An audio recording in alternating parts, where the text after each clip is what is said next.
So I have no idea how I'm going to do intros for the second season of Something Positive for Positive People. So this is kind of going to be just the starting point. I got a decent amount of time before I need to figure that out. Today's July 5th, 2021, and this podcast will be uploaded like the second week of September of 2021. That'll be when everybody hears it. I am so sorry that this is so far out. I didn't anticipate us having this interview after I finished all of the interviews for the first season of Something Positive for Positive People, but it was really, really important to me that we have this conversation, and I'm glad that your schedule opened up for us to meet up so soon. I have here with me Erin Davidson, the author of How to Break Through the Breakup. I always tongue-tie and mix it up when I'm explaining to somebody that I read this book that they really need to get.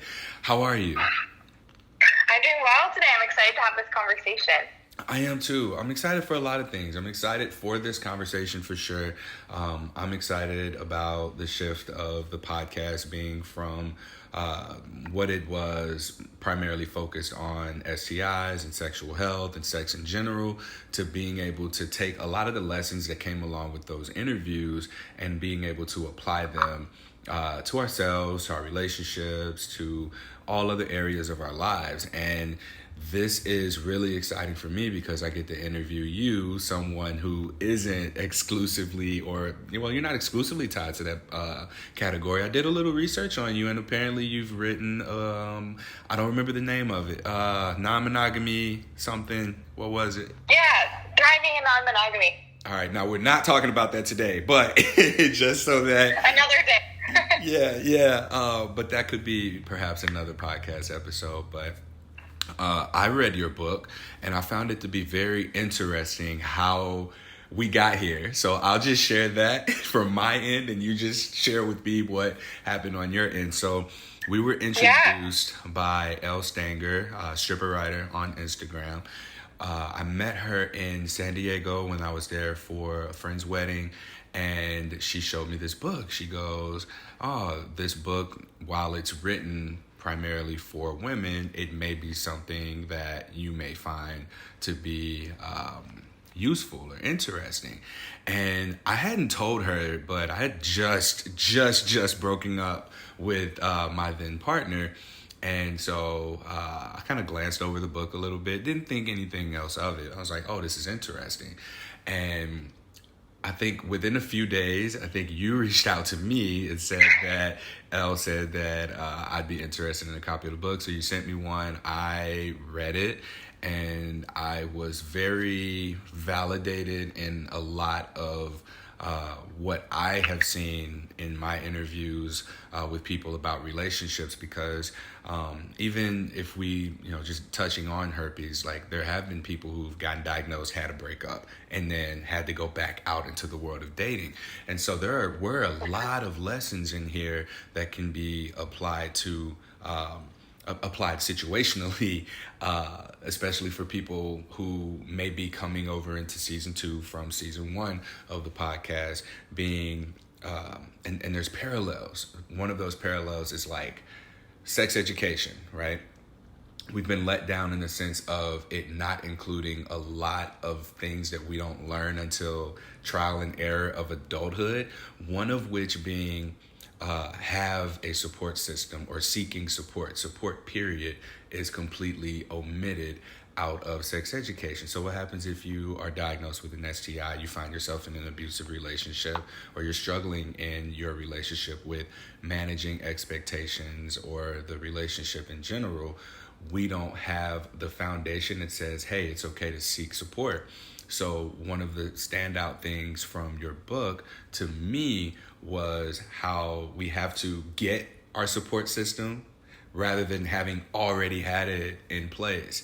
So anyways, I'm getting way ahead of where I wanted to end that at, but this was how we got introduced. You sent me a copy of the book, I read it, and I was like, yes, I would like to bring you on.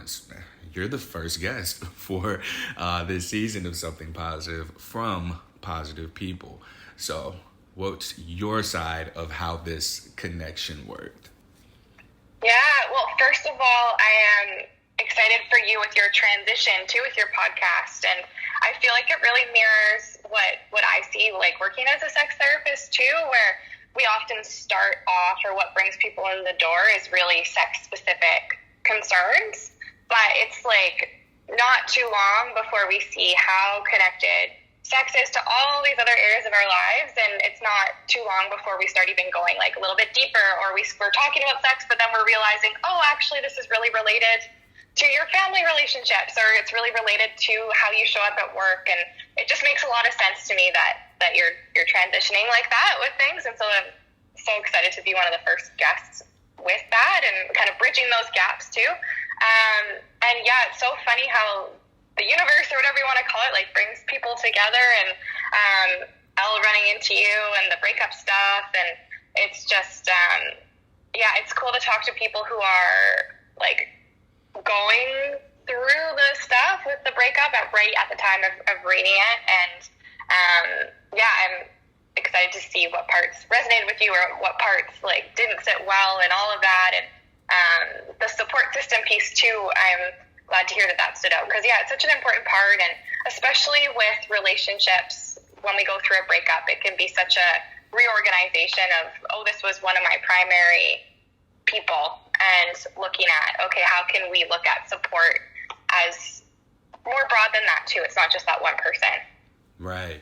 And when we look at going through a breakup and creating our support system for us as we're navigating the breakup, it's like, it's almost like you have to reach out to friends that should have been there the whole time, but you kind of were so into your relationship that you may have lost what should have already been a foundation. I don't think that, and this was something that I caught from myself, prioritizing my relationship with this person came at the expense of my relationships with my friends, who would be my support system. And it felt real icky to like reach out to them and be like, hey, I'm struggling, help me, to 4, 5, 6 different people, because I made the mistake of, I don't want to call it a mistake, but I wasn't necessarily doing a good job of managing my relationships as best they could be.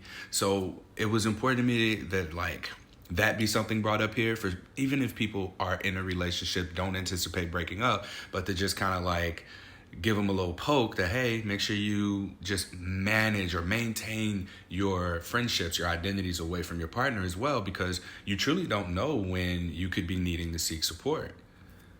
Yeah, and managing relationships is a challenging thing. Like we only have so much capacity, and I think it could be the relationship you were in where maybe you put more of yourself into that relationship than your other friendships. But I also think it's an interesting time where a lot of people have gone through a breakup during the pandemic, or like following the pandemic, and it's a time where circumstantially we've been less connected to each other. We've been like, if you were living with your partner, it's like you've spent so much time with them, and let's say now you're going through a breakup, it's like, oh, reaching back out to your people and kind of getting back into that ability to have your support network be bigger again, or maybe even your priorities have shifted over the pandemic, or relationships have shifted, or people have moved away. Like there's been a lot of change, and I think it's normal that I know I find myself kind of coming out of this being like, oh yeah, what is it like to be seeing my friends more frequently again, and not just on Zoom, or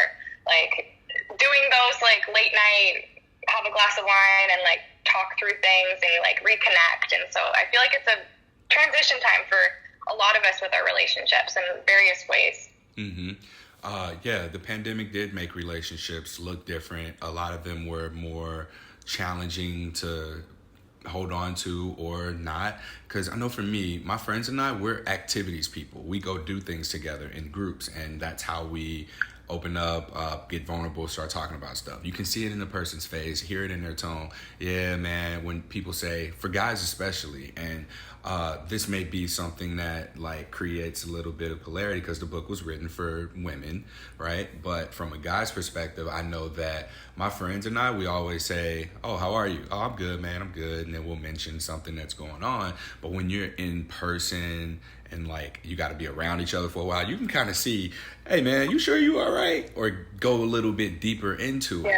So from a man's perspective, like that's how I am able to tell, pandemic aside, like this is how I manage my relationships in person, because there's just things that you can't pick up on over Zoom. Like I've got this little box of just your head up. I don't see that maybe your fingers are twitching or your legs shaking to identify that you're nervous. You can really hide what's really going on with you. And however you're accustomed to managing relationships, really reading your people around you and being read by people around you, that may cause a little bit of a conflict with being able to identify how someone is.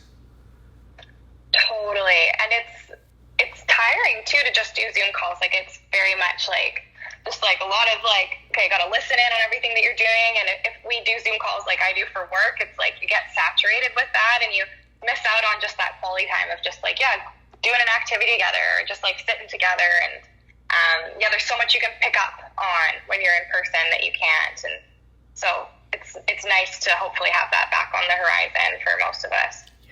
Yes. Another thing that stood out to me about the book, and then like I want to make this not about my book review or what I got out of it, because I'm just a dude who read a book that was written for women. So these are just things that I've gotten out of it. Grief.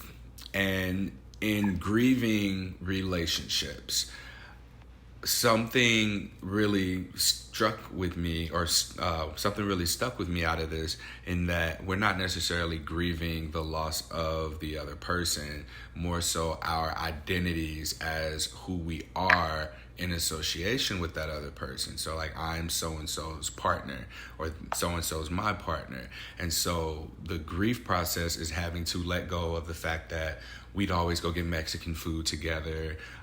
We go to bed together, wake up together. I come home, this person's there. There are so many areas of life that are often interconnected with not just this person, but like who we are in association with that person. Can you kind of speak to that? Yeah, well, I feel like you spoke so well to just the parts of being in the relationship. Yeah, we're grieving that.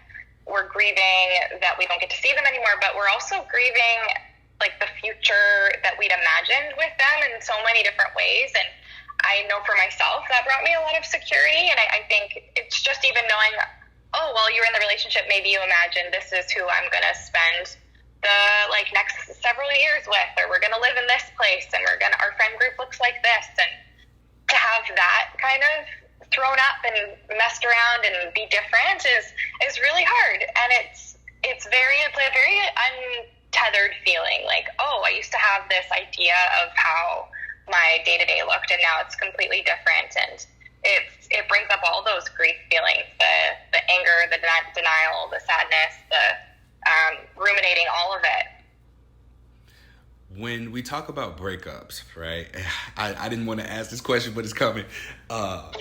Even in dating, it may not be a relationship breakup where we have a title of boyfriend, girlfriend, but we live in a world where casual dating, hookup culture, whatever, losing your friend with benefits can be a breakup. Losing a friend can be a breakup. But regardless of how these relationships end, do you think that there's any, I guess, what would be like the commonalities of losing a partner that you've seen this future with for years on end, that you thought you were both on the same page about, and even just like a hookup, a casual hookup, losing that person for whatever reason it may be? Does the grieving process look similar or different? Yeah, I'm a big believer that it's all the same process. Like it's all grief, all these different losses that we experience is all grief, just maybe the length of time that we feel those feelings varies, or the intensity of how we feel them varies. And again, it's always worth saying that like grief isn't linear, so it's not that we hit these certain steps and we like beat the level and we're done with our grief. Like it'll show up in all these different ways again and again. And I like to think of it, I think I wrote about it in this book, but I can't quite remember, but I like to think of grief as like luggage or like bags that we carry. And so at the beginning, it might be this really heavy, huge hockey bag full of concrete that we have to drag and we can't really get through our day with. And over time, it just changes shape. So I think sometimes it doesn't ever go away, and that's okay, but it might turn into a backpack that we can walk with, or eventually maybe it's just a little kind of money purse that we carry, and we don't ever very often get impeded with it in our day, but we are reminded that it's there like at different times where maybe you walk by a store that you used to go with a friend or with an ex, and you're like, have that little pang of like, oh, I wish I could go there with them again. And so I think it's the same process and I think that that's why I really wanted to highlight that breakups are grief, because I think even then we tend to deny that it's not, that, oh, they didn't die, they're still alive, so how could you be grieving? But it's just the human process we go through, and sometimes it's even more confusing when it is something that we think other people might not view as worthy of grief. So if it was a hookup and we feel it really deeply and painfully, then we might feel the shame of, oh, well, it was just a hookup. Why am I still bothered by this? And so the more we can make space that it makes sense that we care about things, and when we lose those things, that we have hard reactions to that. And the more that we can not shame ourselves for that, I think the more that we take the suffering component out of it, because all the feelings are okay and they make sense. Yeah. And what you just said, something that sparked within me is that it's not necessarily about the length of time you're with a person, or it could be, but more so like I think about the quality of the interactions or the experiences that you've had with one another. You can be with someone for 8 years, 10 years, and not really know who they are. You can be with someone 8 months, 2 years, and this could be, you know that person inside and out. I'm wondering here if because I lost it trying to talk too much. Well, when you were talking, you brought up something for me, so maybe it'll bring up what you were saying. But what you were saying about the kind of way that you know somebody can change how you experience the loss. Like, I was just thinking of, you could have a hookup or you could have a one-night stand where it awakens something in you where it's like, oh, yeah, this is who I am, or I really want more of that in my life. Like, I didn't realize how alive I felt with this kind of, whether it's sex or whether it's the conversation that you had. And then to not have that could be really hard, where it's like, oh, but I want to be that person, and now I don't know how to access that anymore. Good save. I remember now. That was perfect time. But the avoidance of oh, well, it wasn't even that long, so I shouldn't be worried about it. Or even as a friend who's being reached out to as support for someone who's navigating a breakup, to dismiss the experience well, you were only together for a few months. Why is it so hard on you? Or telling people to get over it. I feel like these are really terrible things to say to someone, because in a way it invalidates their experience and their feelings about the experiences. 100%. And the more that I see this with myself, I see this with my clients, the more that we do that to ourselves, where we're like, oh, we shouldn't feel this way, or we kind of dismiss it. It's this weird thing where the more we try to push it away or ignore it, the longer it stays and the more intensely we feel it. It's almost like the slower we go with our feelings, or the more we accept that it's okay for them to be there, the more space we give them, the shorter they stay in a weird way. Yeah. For me, in my personal experience, reading that grief isn't linear, but whenever the feelings come up or a thing may spark some sort of emotion in you, it's important to be able to give it space. Fortunately for me, I had opportunities to give it space. If there was downtime where I'd catch myself trying to distract myself with some form of work or just doing some other activity, when it comes, it's it has to be experienced. And I think some of the examples that you used in the book were to call the other person or text the other person or something like that. When the urges come up, think about what your intention is. So for me, I had this intention of needing to be heard, because a lot of the dialogue was not in person. So it was okay, I need to be across from you and say and express how I'm feeling. And when we were able to get together and have that, not only did I feel better, but also she was able to communicate to me, I didn't know that you felt this way, because there was no, I guess the nonverbals just weren't there to have that other person have experienced that I was angry, or that I was really passionate about what it was that I was communicating. So that was a good experience that I had with that, because had it not been for the book, I'd have just been like, oh, let's push this down. Like, I'm going to avoid what's coming up for me, and I'm not going to give myself what I need right now. Yeah. And I'm curious for you, how could you kind of tell the difference between this is something that I still need to talk about with this other person, versus these are feelings coming up that I want to process with myself? Like, how did you kind of, I will say that distinguish that? My one of the things that I live by is to live a life with no regrets, in a way that when I look back on a situation, I never want to be able to say, why didn't I do blank? As in, why did I take no action? Taking no action to me, and having looked back on a situation where I could have taken some kind of action, that to me is a regret.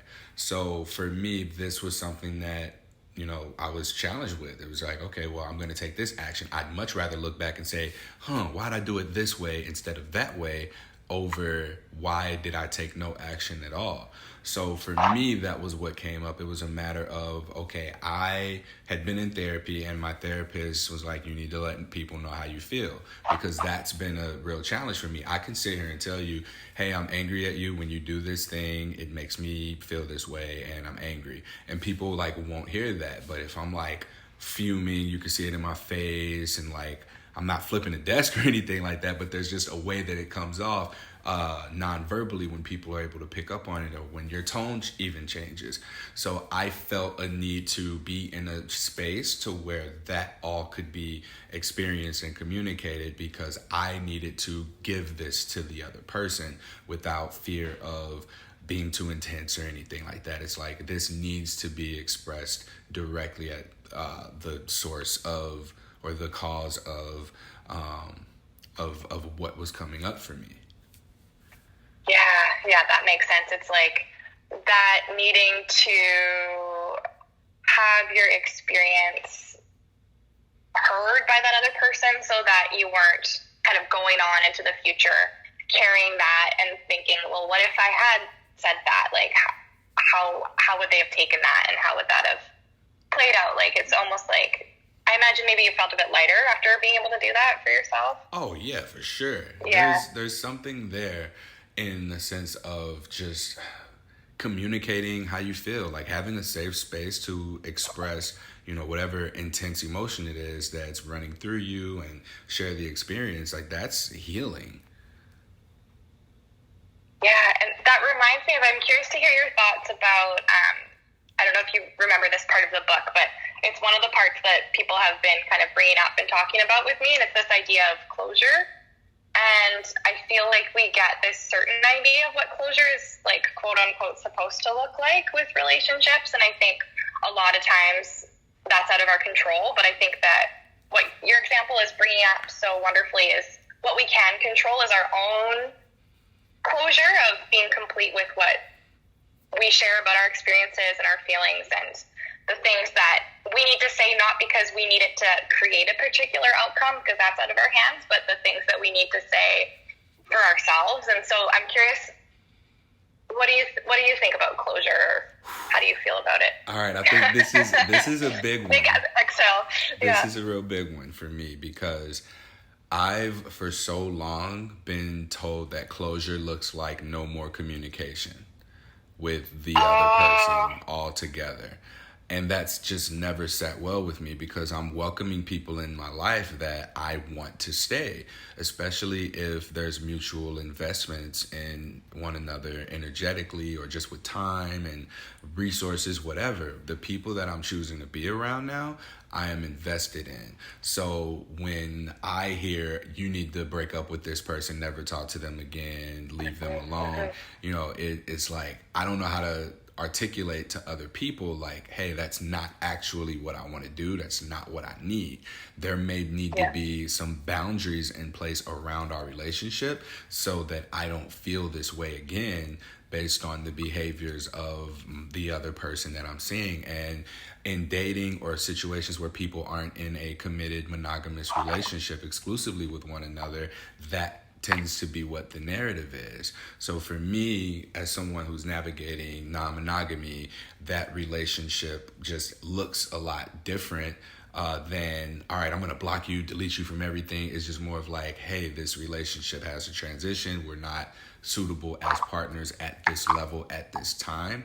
So closure was more of a revisiting of expectations than anything else.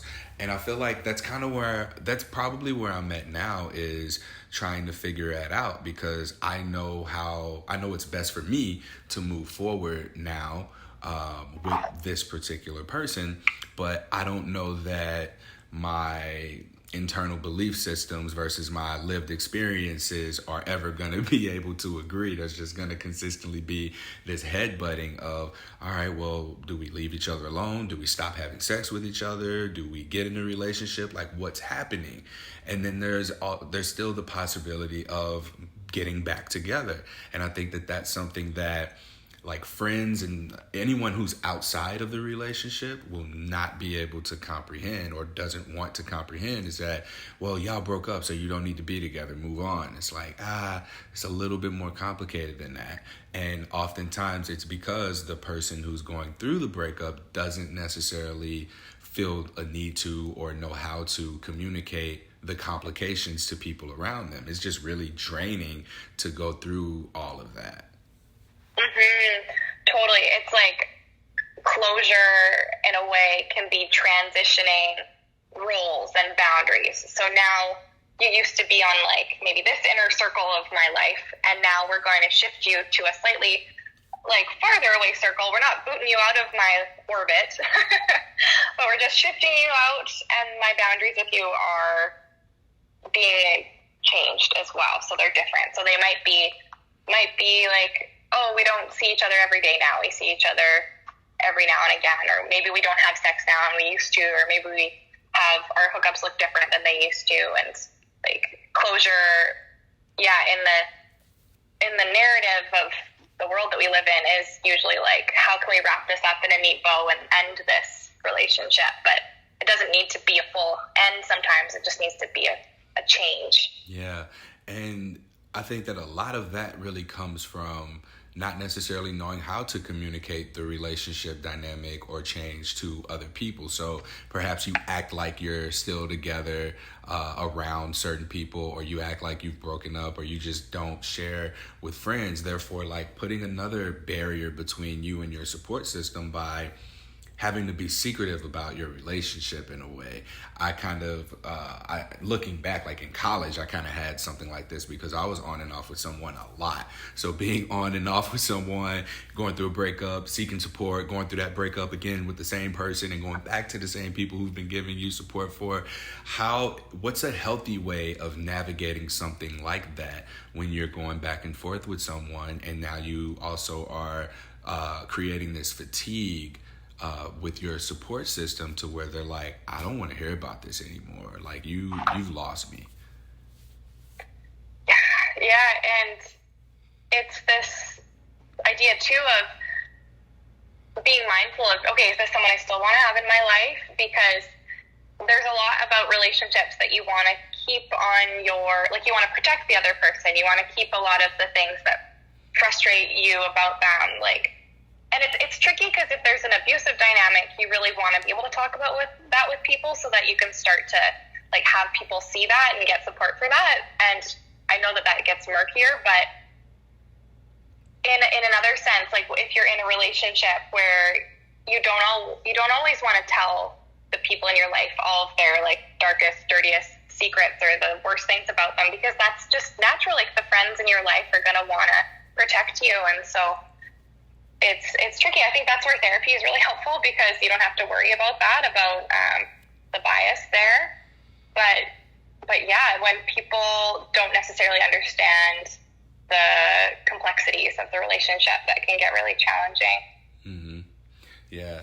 And something that came up for me was, this is just like a full-on book review. I'm trying so hard not to talk about myself and my experience with this, but it was the timing of it and the way that it all worked out, the way that it aligned itself, like this was something that really, it connected with me.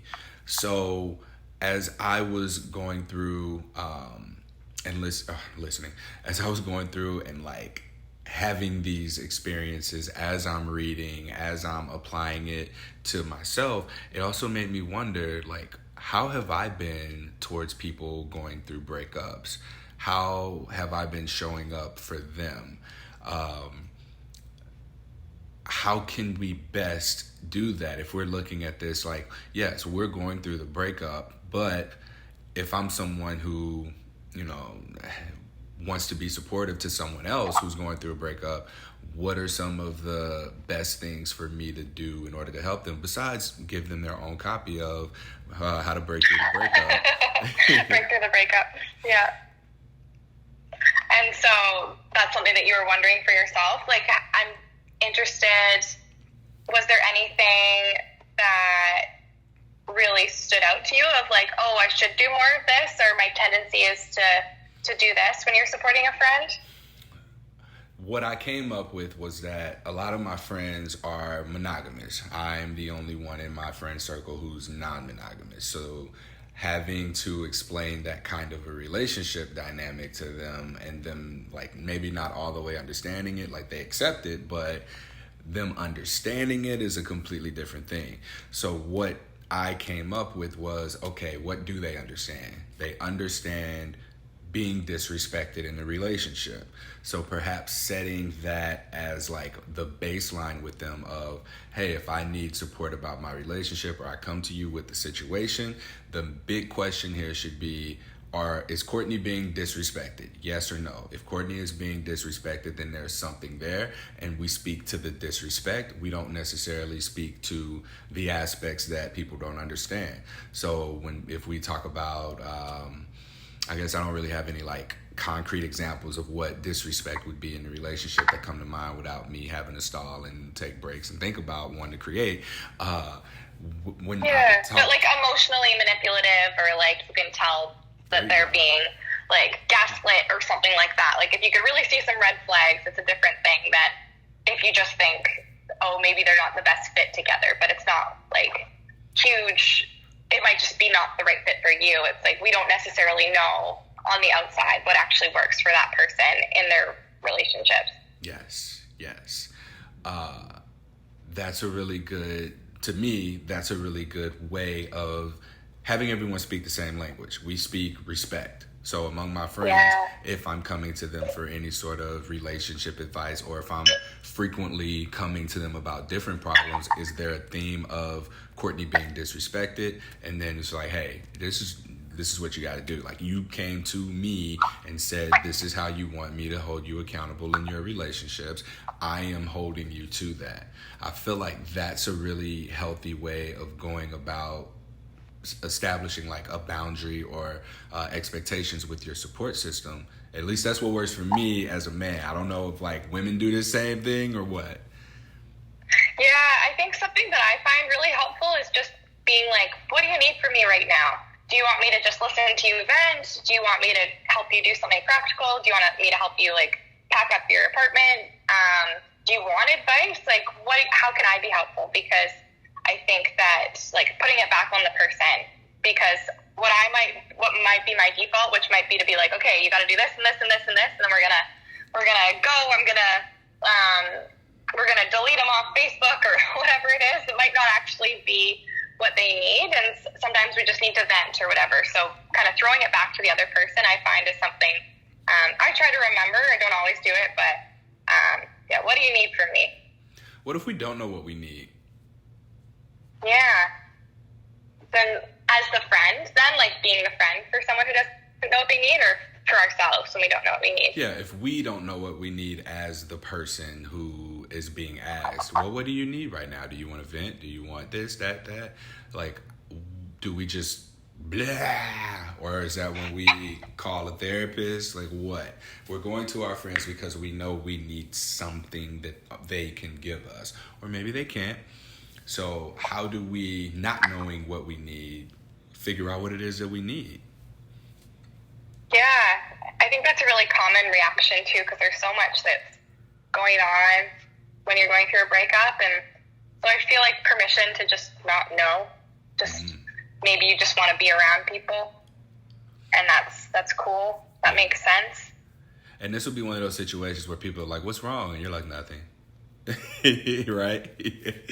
And it's just because you don't know. Sometimes you don't know what you need until you come across it too, right?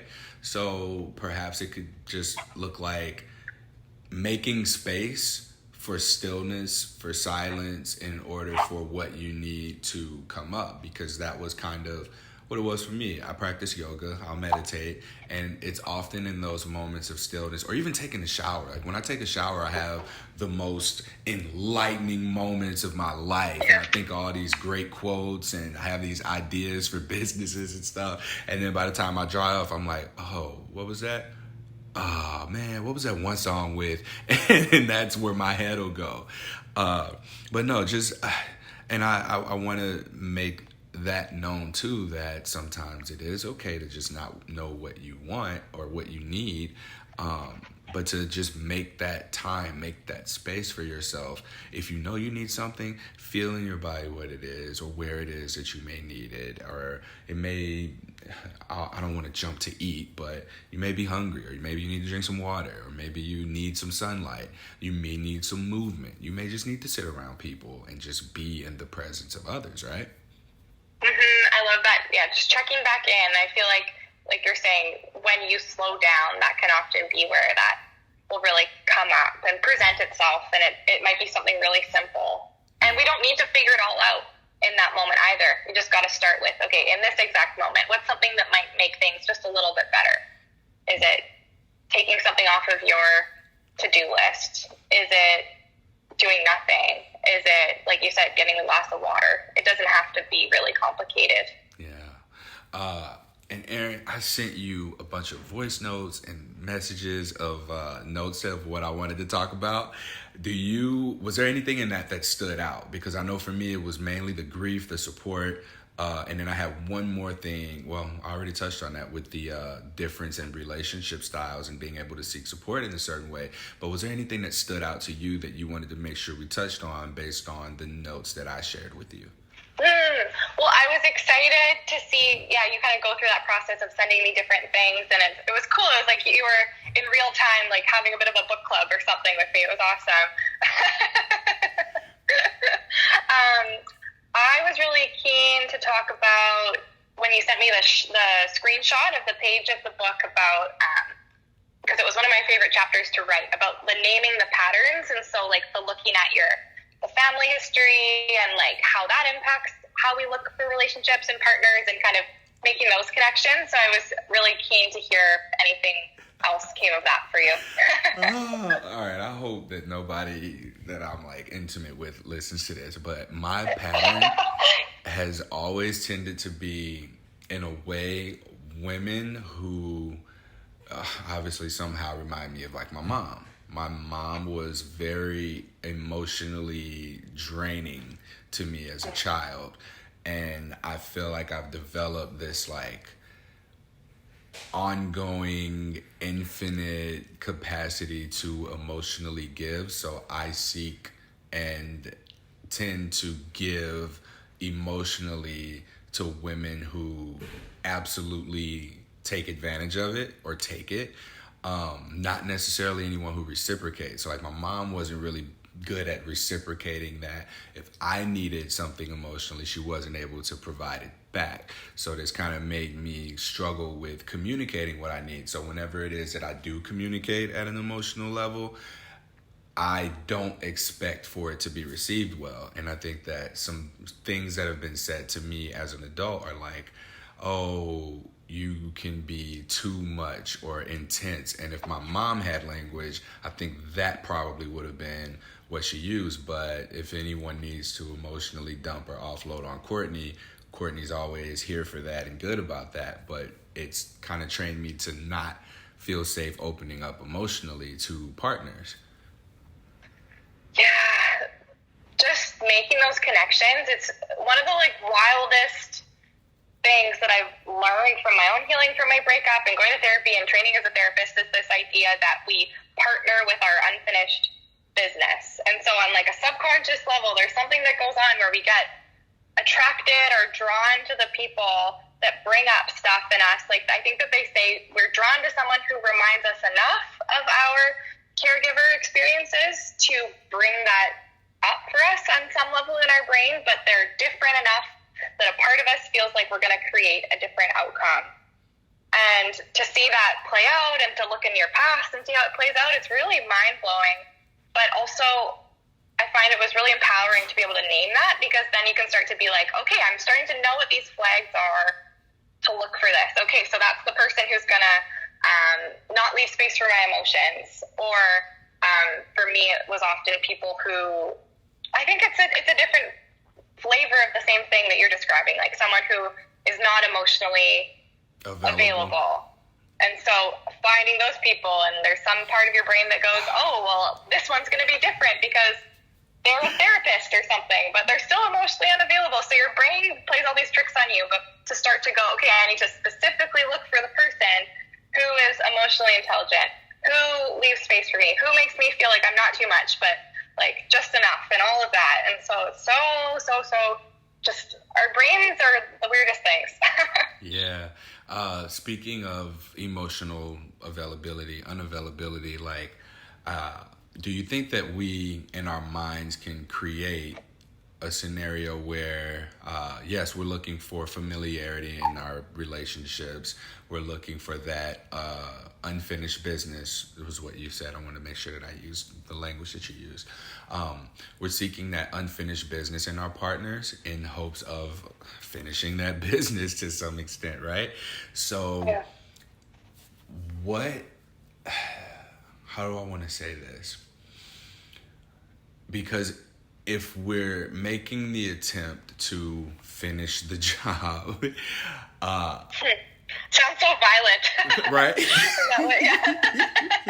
That was the best I could think of too. But let's say, what does it look like to finish the job would be a really good question to ask.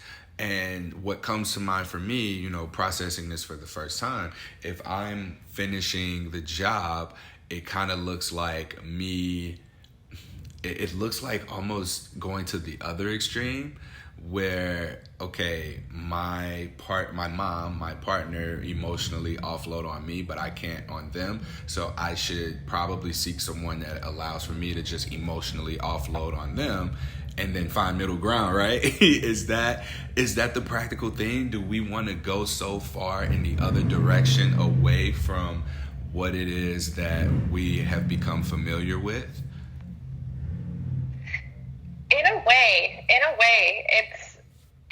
it's almost like learning what your tendency is, like you're saying, and kind of knowing, okay, I'm going to be attracted to this kind of person. I'm going to be attracted to the person who shows up and is really emotional, or in my case, someone who's like just available enough, but they just pull away enough. So knowing, okay, when they don't text me back for days, that's a sign. Or knowing that when they say something that is like not showing up fully, or just starting to know, you'll start to pick up on these clues and knowing, okay, this is a sign that I've been down this road before, but now I'm going to start to look for, like, if those were the red flags, I think I've heard someone use the term like relationship green flags. So what are the signs that this might actually be a really good fit for me? So they have healthy boundaries. They do like open up parts of themselves. They do ask me questions. They're interested in my life, and starting to go, you might not feel that same like pull of like love at first sight or like passion that you might with the people that you tend to default to, but it's learning, oh, I'm going to give this person a chance. I'm going to see if attraction will build here because I'm kind of shifting the dial back. I might have been overly in this camp, and I'm going to try to move it and see if I can also build something healthier here with this person. Yeah. And in my experience, I found emotionally unavailable women to be safe with that, because it's like, all right, well, I can, safely dump when needed, as needed, in the ways that I feel safe in doing so. Like, I can just give knowing, and it's not even an expectation. It's like, I know that I don't expect anything in return. So I am going to be able to just give in this safe space to someone who's emotionally unavailable, because perhaps they're not looking to take anything from me. So like, it's safe for me to, I don't have like a beautiful analogy here, but just think about the flow. Nope, not even gonna try. I'm working on my analogies here and not overdoing it or reaching too far. But it's like it's safe because it's familiar. Like, you know how that story ends. It's like watching the scary movie that you know how it ends. It's not as scary as watching a different movie that might actually have a better ending. I'm doing an analogy. That was better than what I was gonna come up with. I was gonna try and like use water and a notion of like this infinite stream of water. Just, you wanted to go in this place that is a void and it just flows there. Yeah, that wasn't gonna work out. Yeah, you'll never hear from me to not do the analogy. I'm always like pro analogy. My editor was like, "Can we like cut out like 8 of these analogies?" I'm like, "No, more of them." Yeah. But yeah, it's like the double versus, and it's interesting to hear you use the word safe, because it totally does feel safe. Like, even though it's not what's the best for you or what maybe you truly want, it's low risk because you know what's going to happen. You know it's going to not work out in the end. Mm-hmm. It's less vulnerable. Yeah. All right. So getting back out there, when the metaphor you used was about the luggage getting a little bit easier to carry. So someone's got like the biggest size U-Haul you can have possible with baggage, luggage, and everything. And then over time, it becomes a smaller U-Haul, maybe a storage unit, maybe a couple of duffel bags, maybe one luggage, maybe a backpack, knapsack, lunch bag size, purse, whatever it becomes over time. You don't have to be healed in order to move on. And I found this to be really important, because we are taught you need to do the work first. You need to be the person you want to be in order to attract your partner. And I'll be honest, I've been one of the people who that messaging has sort of like brainwashed me into thinking I can't date right now until I have my shit together. I can't date right now until I know who I am. Truth be told, we don't ever really know, well, we probably don't know who we are fully, because we're constantly becoming who it is that we are. So if that's the case, then nobody's ready to date, right? Totally. And that's one of my biggest pop psych pet peeves, is that idea that you have to love yourself first. Like, it's a destination. Like, we then go, okay, done that, now I can date. Like you're saying, both of them happen in relationship to each other. Like, we learn how to better love ourselves by being loved by other people, and we can love others on a deeper level the deeper we can love ourselves. And they just they go hand in hand. Yeah, it's just like with trees and plants. The deeper the roots, the taller they have to sprout. And for tall buildings, they need to be deeply underground in order to go as high as they are. Yeah, and you might need to spend a little bit more time in one area. Often it's the area that we're less likely to cultivate. So if you're less likely to really work on yourself, spend time with yourself, get to know yourself, be kind to yourself, than you are with others. If you're more likely to show others kindness and care and respect, it's like you might need to spend some more time with yourself, do some more therapy, really, really work on that piece. But it can go the other way too. But yeah, they're not like these silos that we can cut off. Just like sex. Sex isn't this silo that doesn't impact other areas of our life, and that other areas of our life don't impact everything. Yeah, it's not black or white. Mm-hmm. So I think that we've brought everything full circle. This is a really good transition period, because I think a lot of us do enjoy sex with our exes. So can we talk about navigating that in a healthy way? In the book, I remember something along the lines of like everyone knowing what the expectations are or having discussed boundaries or something like that. Can you speak more to that? If I'm someone who wants to maintain a relationship with my ex to some extent, whatever that may be, but we're speaking here specifically for sex because that is, the sex is so good, right? Yeah. And I think it just has to be good communication and understanding where both people are coming from, because I think it's murky because we often shy away from the communication, and often it works really well for one person who's already emotionally detached from the relationship and doesn't expect that it's going to go back to the way that it was and is perfectly okay with putting sex in a box over here and feelings and relationship history in a different place. And I think it's easy for one person to just kind of hold on to hope and really enjoy the connection, but still it's hurting them because they are wanting to get back together. So I think as long as you can both be really clear that like what you're saying is the truth, that you just want it to be sex, you don't want it to turn into anything more, and you're both talking about that and that works for you both, I think that it's totally fine. And it depends on your future relationship structures too. Like if you're non-monogamous and having that be okay with your current partners, because that also might be a boundary for somebody. But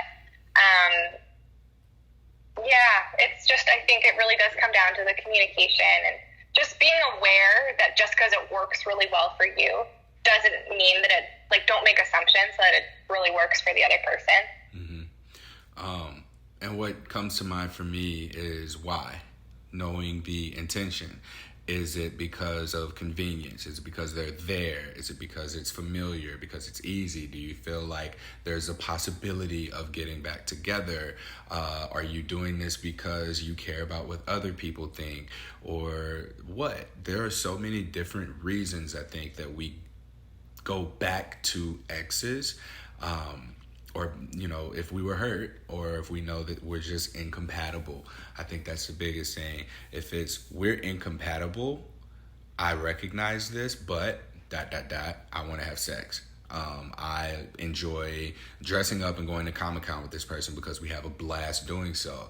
I think, too, though, this is kind of a slippery slope because what happens when that thing begins to be prioritized to the point where it overshadows all of the red flags, all of the bad. So if sex is so prioritized, it's like, oh, well, yeah, they cheat on me, but the sex is so good. Or they're abusive, but the sex. Or we voted for different people, but the sex. I want kids, they don't, but the sex. At what point do we draw the line here and begin to see that we have to detach ourselves from this thing that we've placed so much priority on in order to do what's best for us and maintain a healthy relationship to ourselves without compromising our healthy relationship to ourselves for this unhealthy relationship with someone else? Yeah, it's like being really honest with yourself about exactly what you're saying. Why are you doing this? And yes, it might feel amazing when you're doing it, but how do you feel right before? Or how do you feel right after also? And it's being present. It's a matter of creating those moments of stillness once more, because I think, too, a lot of other people and external forces can be in our heads, making us believe that we need to be in a certain place by now. Like there could be the pressure to be in a relationship and get married. And if you have 10 years of history with someone, what better person than someone familiar over meeting someone out or going through the dating process all over again. It's people are drained, people are tired. There's a pandemic. There's a lot of uncertainty in the air. I say there's a pandemic like it hasn't ended. You know what I mean? I use air quotes when I say that. But yeah, with just all of the uncertainty that's in the air, I think that it's really important that we emphasize a solid connection with ourselves, one that allows for us to more readily and availably understand what we're thinking, what we're feeling. We got to look at what's ours versus what's other people's, and then we can be more intentional about moving forward so that we're not prioritizing the other person's needs, that X, right, or whoever it is, over what it is that we need as an individual. Because even in relationships, we begin to prioritize the relationship over our individuality. And that's kind of where we get into these areas of needing to reconnect to our support system, or we have this grieving process of who we were in that relationship, because that identity has grown so much more expansive than our individual identities. Yeah, 100%. All right. Mm-hmm. Erin, is there anything else that you want to leave us with before I let you go? I feel like we covered a whole bunch of it. The only thing I will add is that the book is, how do I say this? So I wish it wasn't gendered, and I kind of addressed that in the preface, but basically it was something that the publishers kind of made me do, basically, and I really pushed back against it. But it really is written for all genders, apart from I had to use examples in the stories in each chapter for women. But I'm so glad that we're having this conversation so we can talk about how it isn't just for women, and that breakups are an experience that is hard for everybody, regardless of gender. And yeah, and I really appreciate the way that it was written. Like, yeah, it's from women's experiences or whatever, but still, I get that. I don't think guys look for any ways of getting through a breakup, or because we tell each other the quickest way to get over someone is to get on top of someone new, right? And not go through the process of feeling your feelings and being able to put language to it, process, heal, get support, the things that were written in Break Through the Breakup. And I recognize that I've called it How to Break Through the Breakup like 4 times in this podcast. I'm sorry. Because that was what it was for me. It was like, this is how I break through the breakup. This is how. And that's what I've been saying. And I've just been like, this is how to break through the breakup. So I want to apologize for that. But I do acknowledge that was a thing that I did. And I was so into it. I got so much out of this. As you can hear from this podcast, if I could transcribe it and make it a review, I totally would. But this is completely my review. This is my way of giving back by just sharing this. And I hope that people at least consider looking it up. You know, you can just read the reviews, read the back of it, listen to this podcast again, and decide if it's something that's for you. Regardless of gender, regardless of where you are in your relationship status, this was useful. It's something that if I were in a relationship, the title probably would be like, I'm not going to go through a breakup. But as someone who now has done that, and I view relationships in the way that I do, I want to make sure that the relationships that I have moving forward are high quality ones that can be maintained for the long haul, and I'm into them for longevity, not necessarily to just be hopping on to the next thing. I want depth in my quality connections that I have, and Break Through the Breakup was one way one tool that demonstrated to me that this is something I value and how to go about doing that. So, Erin Davidson, thank you so much for your time. Thank you for what you put into this book. We'll link to it in the show notes for how people can find it. But you can tell me here so that when I'm typing it up, I'm listening to this and I can type that too. For where you can find it? Yes. Yeah, so you can just find me on Instagram. So I'm at Erin, ERIN.E.Davidson. And you can find me on my website too, which is the same. So it's erinedavidson.com. And I'm a therapist here in Vancouver, British Columbia. All right. Thank you, Erin. Thank you, Courtney. All right. That concludes this episode of Something Positive from Positive People, Season 2 of Something Positive for Positive People. This is where we go into those conversations that if you remove the herpes or the STI status of the Season 1 conversations that we had, you're left with so much more. How to navigate relationships, how to find support, how to do relationships, I said that twice, navigate and do.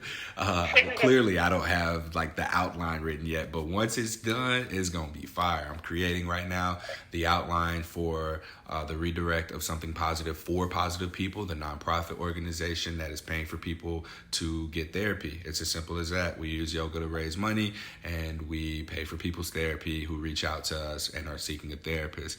By now, that should be back live. I had to pause it at the time of this recording because we wasn't getting no money, and I had to figure out a way to get some money. So the redirect is going to be supportive in that. I think that with this change, people are going to get a lot of value from the podcast, and I'm excited for it. I'm grateful to have you here. Please like, rate, review, share, and subscribe to this podcast. Thank you so much for being here and all of your support. You can still donate too by visiting spfpp.org.